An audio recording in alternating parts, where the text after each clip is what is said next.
الحمد لله نحمده ونستعينه ونستغفره ونؤمن به ونتوكل بالله من شرور أنفسنا ومن سيئات أعمالنا من يهده الله فلا مضل له ومن يضلله فلا هادي له ونشهد أن لا إله إلا الله وحده لا شريك له ومولانا محمدا عبده ورسوله أما بعد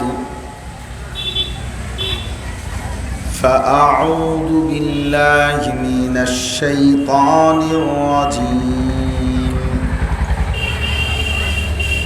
بسم الله الرحمن الرحيم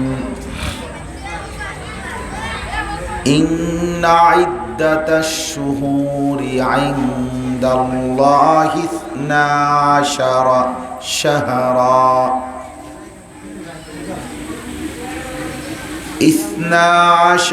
شهرا في كتاب الله يوم خلق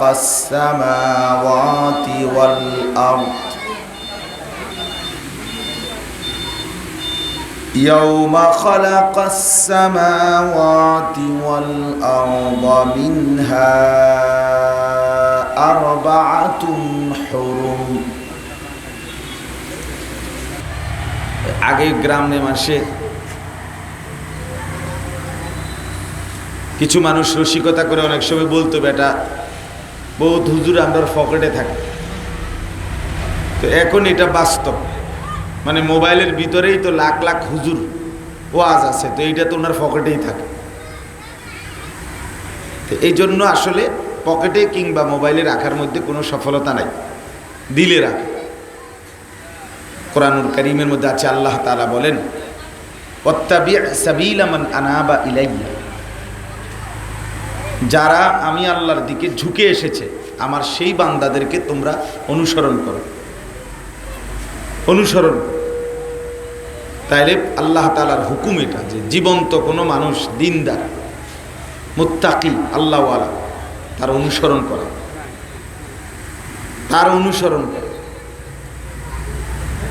কোরআনুল কারীমের মধ্যে আল্লাহ তাআলা ইরশাদ করেছেন, ফাসআলু আহলা যিকরি ইন কুনতুম লা তা'লামুন, তোমরা যে বিষয়গুলো জানো না সেগুলো আমার জাননেওয়ালা উলামা আহলে জিকির, এমন জ্ঞানবান উলামায়ে কেরাম ফুকাহায়ে কেরাম, তাদের কাছ থেকে জিজ্ঞেস করে না। তাহলে এই যে সরাসরি নেককারের অনুসরণ, উলামায়ে কেরামের কাছ থেকে সরাসরি জিজ্ঞেস করে নেওয়া, এটাই ছিল আল্লাহর হুকুম, এটাই ছিল বাস্তবতা। অর্থাৎ সরাসরি বিষয়টা আপনি বুঝে নেবেন, শিখে নেবেন, এতে অনেক বেশি উপকার হবে। ব্যক্তির শরীর স্বাস্থ্য, রুচি মেজাজ, চলা ফেরা, উঠা বসা, পরিবেশ, পারিপার্শ্বিক অবস্থা, সব দিক মিলেও ফতুয়া হয়। মাসআলার ফতুয়া সবার জন্য একরকম হয় না, বিষয় একই, প্রশ্ন যদিও একই, কিন্তু ফতুয়া ভিন্ন ভিন্ন হয়, সব দিক মিলে এক। এটাই সত্য। মনে করেন হাদিসের মধ্যে আছে, একজন সাহাবী নবী সাল্লাল্লাহু আলাইহি সাল্লামকে জিজ্ঞেস করছে সর্বোত্তম আমল কোনটি। নবীজি সাল্লাল্লাহু আলাইহি ওয়াসাল্লাম বলছে, ঈমানুম বিল্লাহি ওয়া রাসূলি, আল্লাহ এবং তার রসুলের প্রতি ঈমান রাখা। আরেকজন জিজ্ঞেস করছে, ইয়া রাসূলুল্লাহ, সর্বোত্তম আমল কোনটি? নবী সাল্লাল্লাহু আলাইহি ওয়াসাল্লাম উনাকে বলছেন, আস-সালাতু লিওয়াক্তিহা, ওয়াক্ত মতো, সময় মতো নামাজ আদায় করা। আরেকজন প্রশ্ন করছে আরেক সময়, ইয়া রাসূলুল্লাহ, সর্বোত্তম আমল কোনটি? নবী সাল্লাল্লাহু আলাইহি ওয়াসাল্লাম বললেন, ইতআমুত তাআম, অপরকে খানা খাওয়ানো।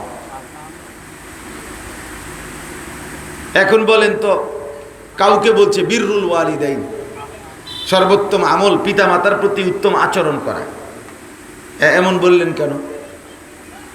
প্রশ্ন তো একই না, কথা বুঝছেন কিনা? আমার প্রশ্ন তো ছিল একটাই, সর্বোত্তম আমল কোনটি? এক একজনকে এক এক রকম বলছে। আপনি 10 জন জ্বরের রুগী একই ডাক্তারকে দেখাইছে, আপনি একই দিন দেখাইছে, আসর থেকে মাগরিবের ভেতরে আপনি প্রেসক্রিপশনগুলো নিয়ে দেখেন, ওষুধ ভিন্ন ভিন্ন, ওজন, বয়স, স্বাস্থ্যের গঠন সব মিলে একই হয়, ঔষধ ভিন্ন ভিন্ন। এই জন্য প্রত্যেক মুসলমানের উচিত দিন শেখার জন্য, আখিরাত পাওয়ার জন্য জীবন্ত সরাসরি ওলামায়ে কেরামের কাছ থেকে গ্রহণ করা। আমি মোবাইলে পাইছি এটা, অথবা আমি বাংলা অনুবাদওয়ালা বইয়ে পাইছি হুজুর এটা, না আপনি পারতেন, বুঝতেন না, আপনি হইতো না, ফেসবুক দেখে হইতো না, ইউটিউব দিয়ে হবে না, বাংলা অনুবাদওয়ালা কোনো বই দেখে আপনি বুঝতেন না এটা।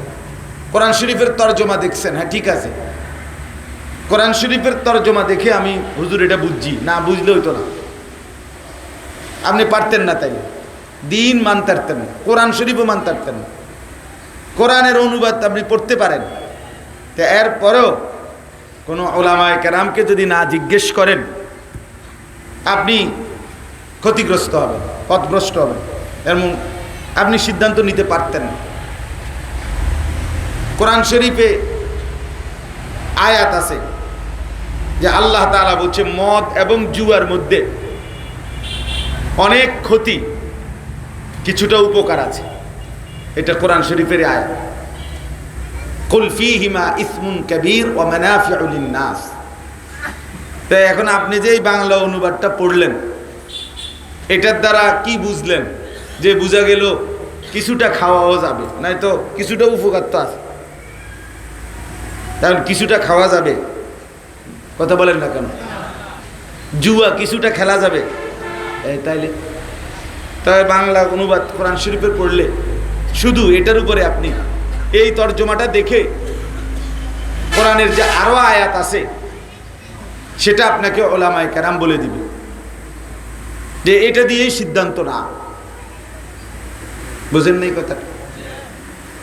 কোরআন শরীফে আছে ফাওয়াইলুল লিল মুসাল্লিন, এটার অর্থ হলো নামাজীদের জন্য দুর্ভোগ, লাঞ্ছনা, নামাজীদের জন্য মুসিবত। তো কি বুঝছেন আপনি? এটা বাংলা অনুবাদ তো কইলাম, তো এখন কি বুঝছেন? কি নামাজীদের জন্য দুর্ভোগ, লাঞ্ছনা, জাহান্নাম। ও কি নামাজীর জন্য জাহান্নাম? তো এটা তো কোরআন শরীফের আয়াতের অর্থ। তাইলে বুঝাইতে চাইলাম বাপ, প্রথম কথা এটা বললাম, প্রতিনিয়ত চেষ্টা করবেন উলামায়ে কেরামের কাছ থেকে কোরআন সুন্নাহর কথাই বুঝবেন, কিন্তু উলামায়ে কেরামের কাছ থেকে বুঝবেন। বুঝবেন কোরআনই, বুঝবেন হাদিস, কিন্তু বুঝতে হবে কোরআন সুন্নায় অভিজ্ঞ দক্ষ উলামায়ে কেরাম থেকে। এটা জরুরি। শুধু কোরআন সুন্নাহ প্রত্যেকের হাতে তুলে দিয়ে যে আপনারটা আপনি বুঝে নেন, তাইলে আউলা জাউলা কইরা সব সদর বদর হয়ে যাবে, সব সদর বদর। এটা মনে রাখতে হবে। মনে করেন হাদিসের 6টি বিশুদ্ধ কিতাব আছে, বুখারী শরীফ, মুসলিম শরীফ, আবু দাউদ, তিরমিজি, নাসাই, ইবনে মাজাহ। এগুলোর বাংলা অনুবাদ আছে এখন বাজারে, খুব ভালো অনুবাদ, বাংলা অনুবাদ। আপনি এগুলো অনুবাদ করে আপনারা কিনে দিলাম, আমি কিনে দিলাম। তো আমি বললাম যে এখানেই সব আছে। 6টা হাদিসের কিতাবে 2 রাকাত নামাজ পড়তে যা যা লাগে এটা আছে, এটার মধ্যে আছে। আপনি বাংলা পড়লেই বুঝবেন। আপনি মিলাইয়া দেখেন, আমনের হায়াত, আমনের আরো 2-4 জনের হায়াত শেষ হয়ে যাবে। আপনি বুঝাইয়া মিলাইয়া এটারে গুছাইতে পারতেন না। আমি বললাম যদি চ্যালেঞ্জ ধরতে চান ধরেন, আমি কিনা দেবো কিতাব। আল্লাহ রহমতে আপনাকে 2-4-10 জনের কিতাব কিনে দেওয়ার বা বই কিনে দেওয়ার মতো সামর্থ্য আমার আছে। আইনাম বুঝতেন না, শুধু অনুবাদ দিয়ে আপনি এটা বুঝতেন না। হাদিসের কিতাবের একই পৃষ্ঠায় আছে, এক পৃষ্ঠা মনে করেন, এটার মধ্যেই আছে যে নবী সাল্লাল্লাহু আলাইহি সাল্লাম বলছে রান্না করা খাবার খেলে ওযু করো। ওই পৃষ্ঠাতেই আছে পরের হাদিস, নবী সাল্লাল্লাহু আলাইহি সাল্লাম রান্না করা ভুনা গোশত খাইছেন কিন্তু ওযু না করেই নামাজ আদায় করছেন। তো এখন কি করা উচিত? তখন রুটিন করতে হবে যে শনিবারে ওযু করবে, রবিবারে করতো না, এমনি নি। তাহলে অর্থাৎ শুধু কোরআন এবং সুন্নাহ মানতে হবে, এটাই কথা, এটাই ঠিক। কিন্তু মানতে হবে কোরআন সুন্নাহই, মানবে সবাই কোরআন সুন্নাহই, কিন্তু সেইটা উলামায়ে কেরাম, ফুকাহায়ে কেরাম ওনাদের ব্যাখ্যা বিশ্লেষণ তার আলোকে ওনারা আপনাকে বলে দিবে কোন আয়াত আগে কোন আয়াত পরে। ওনারা আপনাকে বলে দিবে কোন হাদিসটা আগে ছিল কোন হাদিস পরে ছিল। হাদিসের কিতাবে আছে নবী সাল্লাল্লাহু আলাইহি সাল্লাম এবং সাহাবায়ে কেরাম সকলেই একেবারে বিশুদ্ধ হাদিস যে জুতা পায়ে দিয়ে 5 ওয়াক্ত নামাজ জুতা পায়েই আদায় করতেন, এটা হাদিসে আছে। তো এখন হুকুম কি, এটা আরো হাদিস মিলাইয়া একত্র করে এরপরে উলামায়ে কেরাম সিদ্ধান্ত দিছে। আপনি একলা অনুবাদ দিয়ে কেমনে বুঝবেন? কথা বুঝছেন না আমার? হাদিসের কিতাবে আছে সাহাবায়ে কেরাম একজন আরেকজনকে নামাজ যিনি পরে আসছে উনি জিগাইতেন নামাজ অবস্থায় কয় রাকাত, উনি বলতেন 2 রাকাত হয়েছে, নামাজ হবে, এতে নামাজ ভাঙে তো না। তো এখন আপনি জিগান কয় রাকাত হয়েছে, তখন আপনার নামাজ হইব নি? তো সাহাবিরটা হইলে আমারটা হইতো না গা। কথা বলেন না কেন? মানে তাই না আপনি বলবেন এই তো হুজুর আপনি ফেস লাগাইলেন না, ফেস না, আপনি বুঝতেন না। এটা উলামায়ে কেরাম জিন্দেগি ভর মেহনত করে বিষয়টাকে কোনটা আগের কোনটা পরের কোনটা কোন প্রেক্ষাপটে, হাদিসে স্পষ্ট আছে নবীজি বলছে তোমরা কবর জিয়ারত করো না, এটা হাদিস। আবার নবীজি বলছে তোমরা কবর জিয়ারত করো, কবর জিয়ারত তোমাদেরকে আখিরাতের কথা, কবরের কথা, মৃত্যুর কথা মনে করাইয়া দেয়। তাহলে দুইটাই আছে কিনা বলেন না কেন? তাহলে আপনাকে পূর্বাপর জানতে হবে। উলামায়ে কেরাম এগুলো বিশ্লেষণ করে এই দেখেন আমি বলছি নি ভাই, ওই যে ওই আবার মোবাইল লইয়া খটর খটর করতেছে, এই তামসা উঠাইলে আপনি রাস্তা উঠান, সিএনজি আছে, বাস আছে, অটো আছে, ওইগুলোর ছবি উঠান মিয়া। মানুষের কি অভাব পড়ছে ওইখানে?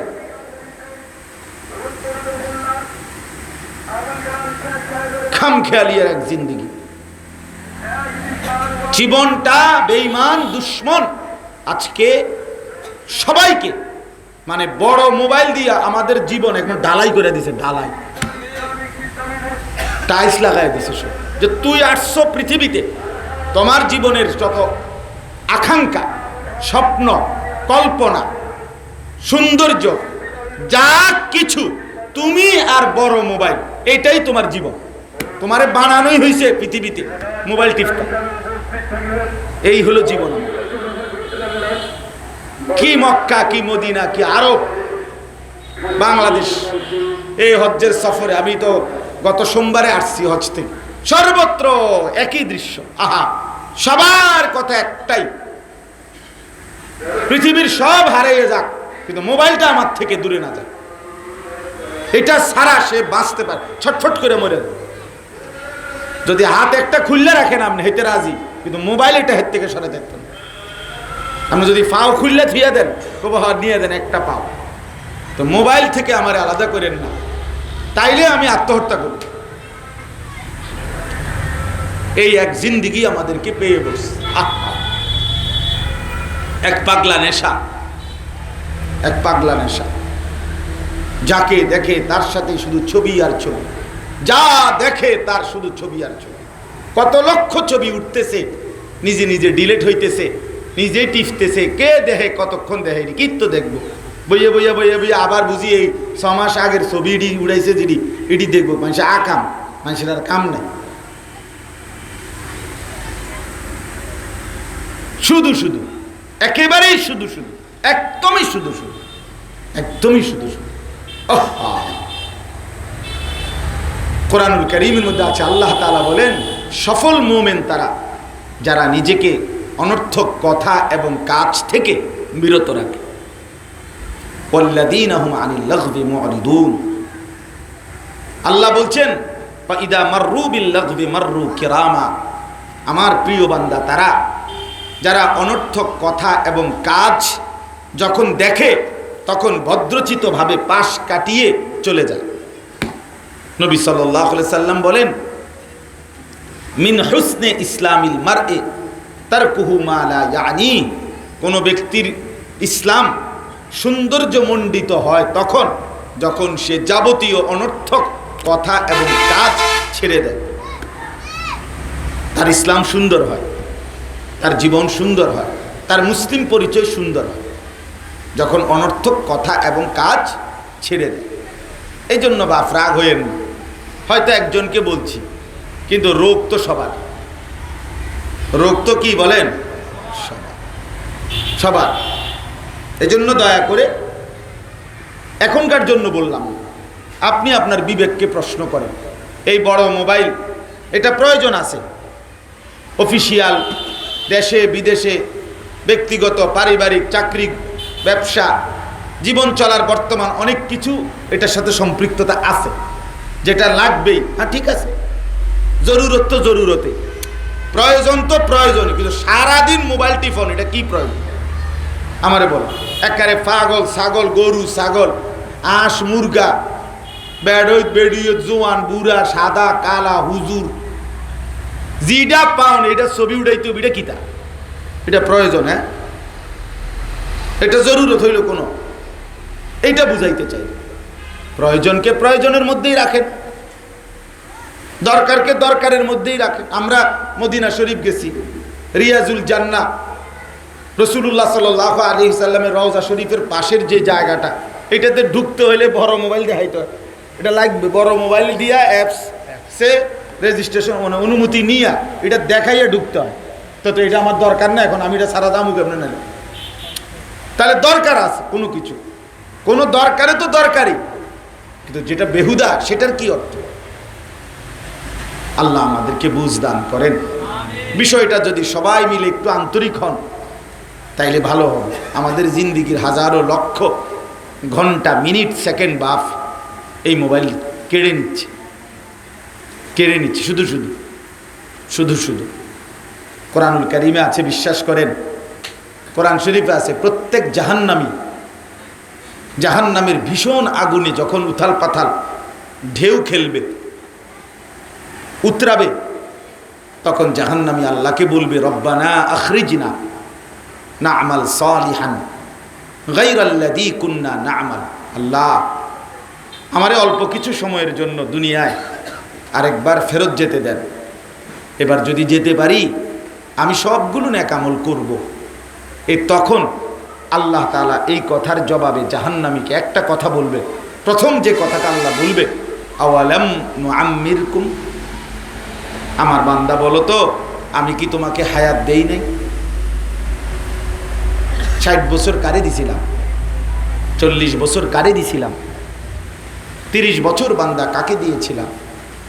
এতগুলো রাত, এতগুলো দিন, এতগুলো সপ্তাহ, বছর আমি কি তোমাকে দেই নাই? আওয়ালাম নুআম্মিরকুম, আমি কি তোমাকে হায়াত দেইনি? আমি কি তোমাকে বয়স দেই নাই? সময় দেই নাই? এই সময় আমার জীবন, আমার হায়াত, আমার এই ঘন্টা, মিনিট, সেকেন্ড, বিশ্বাস করেন এটাই আল্লাহ তাআলা প্রথম আমাদের সামনে তুলে ধরবে। কেন চাচ্ছ না ফরমান? সময় চাচ্ছ কেন? আমি তো সময় দিয়েই আনছিলাম। আবার হায়াত চাচ্ছ কেন? আমি তো হায়াত দিয়েই কবরে আনছি। আমি তো লম্বা একটা সময় দিয়েই তোমারে তারপরে কবরে এনেছি। এই জন্য দয়া করে আফসুস করতে হবে, আফসুস করতে হবে। আল্লাহ তাআলা বলবেন আমি সময় দিছি, আর দেব না, আর দেব। এই জন্য দয়া করে জিন্দিগি কাজে লাগা। মাঝ বয়সী যারা মুরব্বী আছেন, চাচা আপনারা লম্বা সময় চায়ের দোকানে শুধু শুধু নষ্ট করেন। এক কাপ চা খাইতে বাপ 2 ঘন্টা লাগার কথা না, কেন বসে রইল? আপনার সাথে বৈশা 5 জন মানুষ চা দোকানে গীবত করতেছে, পরের বদনাম, পুরা দেশ, জাতি, সমাজ সবার সমালোচনা, বদনাম, বেহুদা বলতেছে। আপনি বৈশা বৈশা শুনতেছেন, বিড়ি খাইতেছেন, নয়তো পান খাইতেছেন, নয়তো টেলিভিশনে নর্তকীর নাচ গান দেখতেছেন। আহা, একজন মুসলমান বয়স্ক মানুষ এত অসভ্য হইবার কথা না, এত বেহায়া মুসলমানের বুড়ো মানুষ হওয়ার কথা না।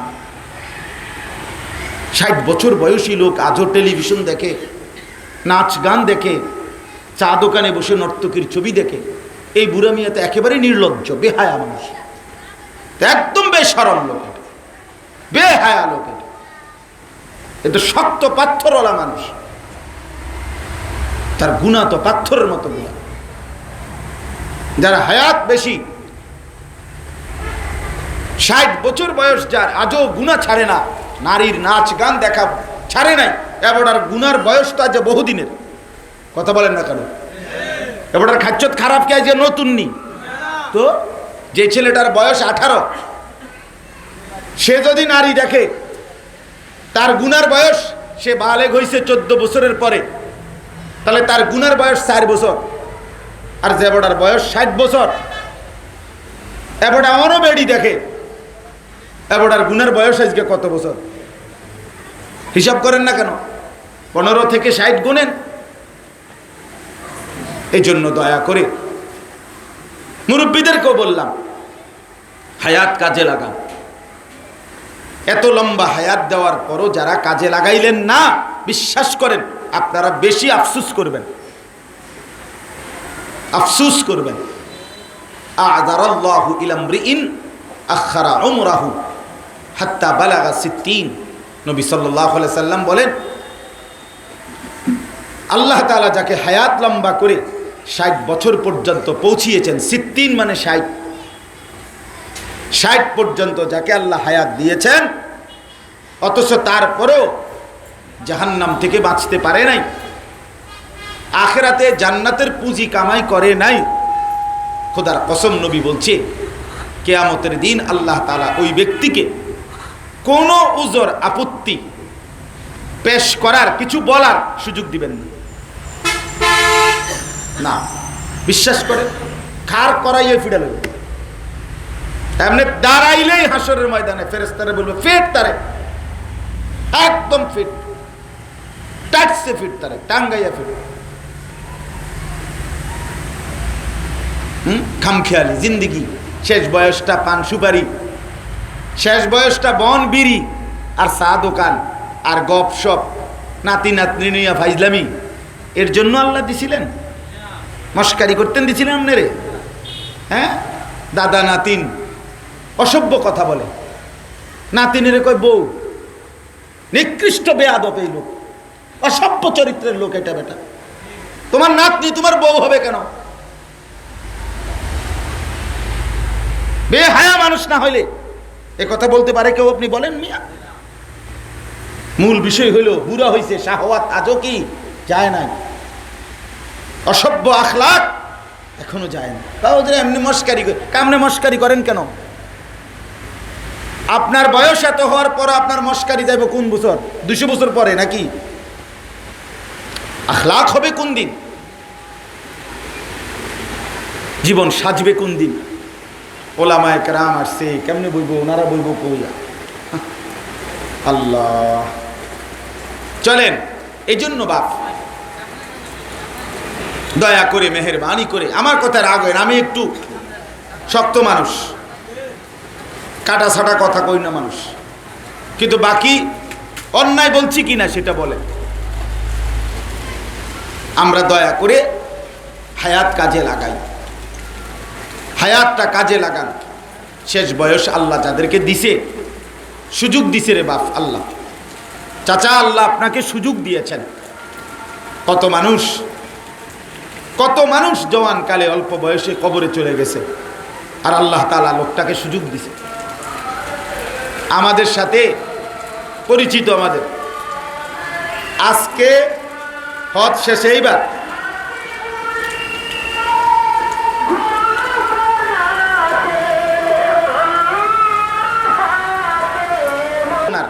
দেশে ফিরবে।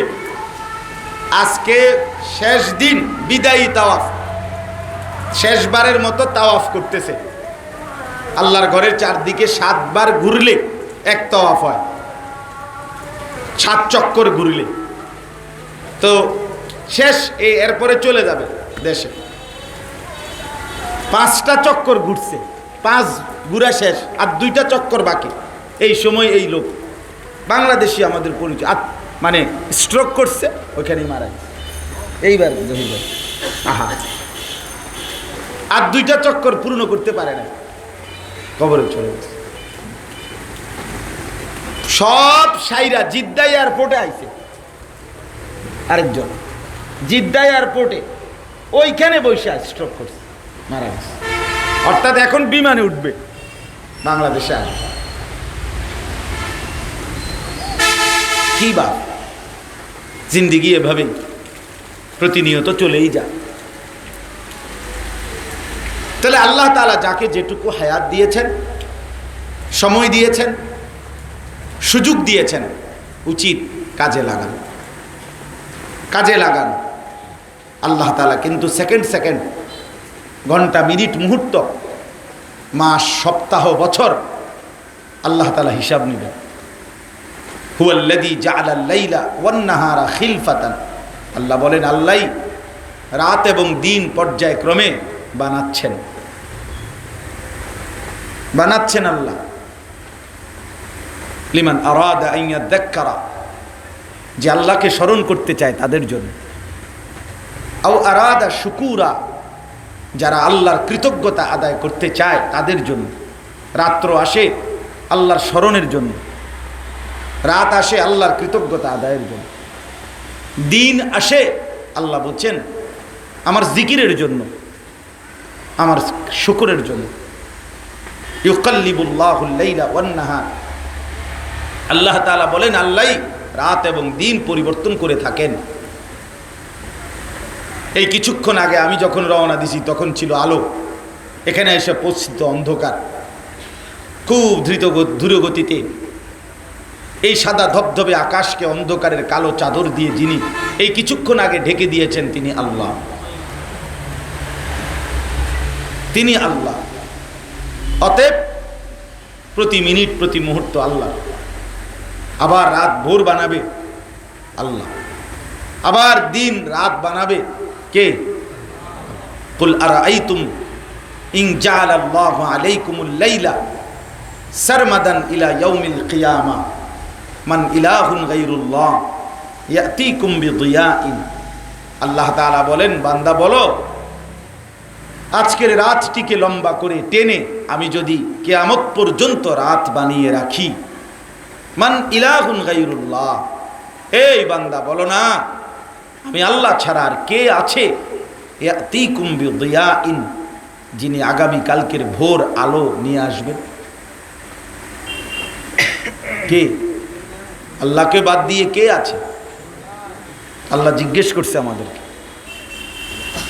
কেন কাজে লাগাইলা না বান্দা? কেন সময়টা কাজে লাগাইলা? সারাদিনে সব কিছুর সময় হলো, নামাজের সময় কেন হলো না? সব ব্যস্ততা আদায় হলো, সেজদা দেওয়ার সময় কেন হলো না? কেন? সে জিন্দিগি কিভাবে জিন্দিগি, যে জিন্দিগিতে নামাজ নাই? ওইটা মানুষ হয় কিভাবে যে সেজদা দেয় না, যে সেজদা করে না? সে তো মানুষ না। বা এটাই সত্য, যার কপালে সেজদা নাই সে মানুষ না, সে জানোয়ার, হাইওয়ান, চতুষ্পদ জন্তু। খায়, ঘুমায়, পেশাব পায়খানা করে, আর যৌন চাহিদা, লজ্জাস্থানের চাহিদা পূরণ করে। আর এটা হাইওয়ান, জানোয়ারেরও খায়, ঘুমায়, পেশাব পায়খানা করে, যৌন চাহিদা পূরণ করে, খালাস, বরাবর বরাবর। এই জন্য আমি তো প্রায় বলি, বেনামাজি তাদের জন্য আফ্রিকার জঙ্গলই উত্তম, সুন্দরবনই উত্তম। কারণ তাদের পরিচিত এবং তাদের সাথে সামঞ্জস্যপূর্ণ প্রাণী ওইখানেই আছে। ওইখানকার যে জানোয়ার জন্তু সেগুলো সেজদা করে না, নামাজ পড়ে না, তো তোমারে সেখানেই মানায়, তুমি সেখানে থাকলেই ভালো ছিল, ওইখানেই ভালো ছিল। আল্লাহ আমাদেরকে বুঝ দান করে। তাহলে আমার কথাটা আসলে লম্বা হয়ে গেল কেন? ওই মোবাইলের কথা বলতে গিয়ে, ঠিক না? মনে আসেনি? মোবাইলের কথাটাই টাইনা লাগছে অনেক। অর্থাৎ জিন্দিগি কাজে লাগে। এই মোবাইল আমাদের, বিশ্বাস করেন, আমাদেরকে শেষ পর্যন্ত বিখ্যাত থালা তুললা আমরা ফুলাফান্ডে ছাড়ব। দেখেন আপনারা, আমাদের এই নতুন জেনারেশন শেষ পর্যন্ত যেদিন বিখ্যাত থালা হাতে নিবে সেদিন বুঝবে মোবাইল তারে দিছে কদ্দুর, নিছে কদ্দুর, সে শিখছে কয়টা আর নষ্ট হইছে কদ্দুর।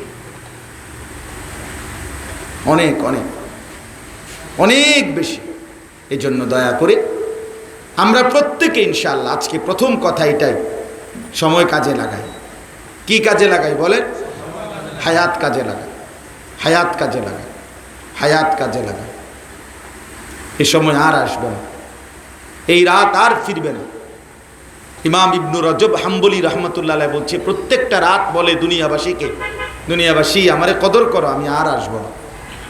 প্রতিটা দিন দুনিয়াবাসীকে কদর ডেকে বলে, হে দুনিয়াবাসী, আমি আর আসবো না রে, আমারে কদর করো। মনে করেন এই যে আজকের 12 জুলাই 2024 রোজ শুক্রবার, আর কোনোদিন আসবে না। এই শিরোনাম আর কোনোদিন হবে? আর হবে। আগামী বছর 12ই জুলাই আসবে, কিন্তু সেটা তো 2025 সাল। আগামী সপ্তাহ তো শুক্রবার আসবে, কিন্তু সেটা তো 19 তারিখ, 12 তারিখ। তাহলে 12 তারিখ জুলাই মাস শুক্রবার 2024, এইটা কি আর হবে কোনোদিন?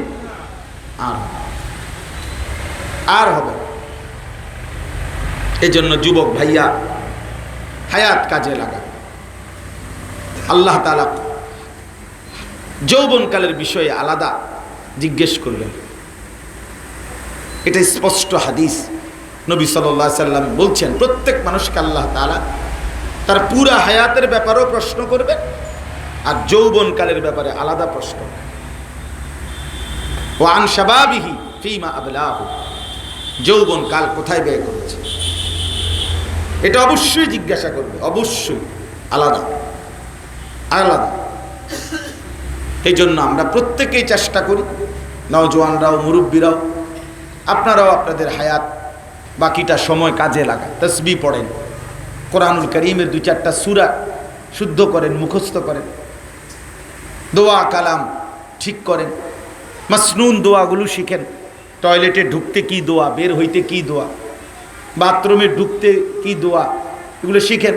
মসজিদে ঢুকবার দোয়া, মসজিদ থেকে বের হবার দোয়া, খাবারের শুরুতে দোয়া, খাবারের পরে কি দোয়া শিখেন। 2-4 না, এক কথা উত্তর দিও পারি না, আর হে বয়স নাই, এই বয়স আর নাই, না আর হইতো না হুজুর, কইতে পারবেন, কিন্তু আর ওনার এই বয়স নাই, আর হুদা ঝামেলাত যাইয়েন না, যে এমনি আছি এমনি পড়ে থাকি।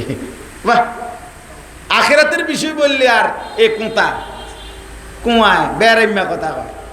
তো দুনিয়া ভোগ করবেন, দুনিয়া, বাপরে বাপ, যারা গোস্ত খাবেননি, খানা মাশাআল্লাহ, আপেল খাবেননি, মালটা দাও না, দাও, আর বাঁচমি কয়দিন, আল্লাহ দুনিয়া ঠিকই ভোগ করে, দুনিয়া এক বিন্দুও ছেড়ে দিচ্ছে না। আপনার যেহেতু আর বয়স নাই, আপনি আর কীর্তন করতে লন, আপনার যেহেতু আর বেশি দিন বাঁচতেন না, আপনি কীর্তনের আফেল মালটা খান, আপনার বাঁচতেন না তো না। দুনিয়া 100 আখেরাত মোটেই নাই। আস্তাগফিরুল্লাহ। আল্লাহ আমাদেরকে বুঝ দান করেন। কোরআনুল কারীমের যে আয়াতটি আমি পড়ছি, এই আয়াতের উপরে আমি ছোট্ট কয়েকটার কথা বললেই আমার কথা শেষ ইনশাআল্লাহ। 1 নম্বর কথা হলো, এখন আরবি মুহররম মাস, এটা আরবি ইসলামী বছরের প্রথম মাস।